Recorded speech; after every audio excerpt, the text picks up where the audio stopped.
যতদিন না আসলে এই যে কালপ্রিটরা আসলে এদেরকে তো শয়তানের সাথে তুলনা করা যায় না, এটা তো মানুষ নয়, মানুষরূপী অবশ্যই পশু। তো এদেরকে যতদিন না দৃশ্যমান একটা শাস্তির আওতায় আনা যায়, এদের ফাঁসি কার্যকর করতে হবে এবং এটা মানুষের সামনে আসলে দৃশ্যমান হতে হবে।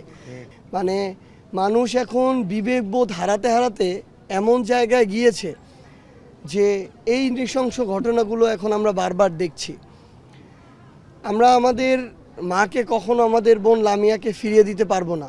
মাত্র আমাদের মাকে যখন আমরা কখনো তাকে সান্ত্বনা শব্দ দিয়ে দেয়া যায় না, তারপরে যখন চেষ্টা করছিলাম তিনি বললেন একটা কথাই, যে তোমরা কি আমার লামিয়াকে ফিরিয়ে দিতে পারবে কিনা। এর কোনো উত্তর আমাদের কাছে নেই, এটা এই পৃথিবীতে আর সম্ভব না। তো আমরা শুধু এই অন্তর্বর্তীকালীন সরকার সহ আগামীর বাংলাদেশের যারাই এই গুরুত্বপূর্ণ দায়িত্বগুলোতে থাকবে, আমরা একটা জিনিসই তাদের কাছে চাইব, যে ধর্ষকের প্রকাশ্যে এই মৃত্যুদণ্ডের ব্যবস্থা করতে হবে।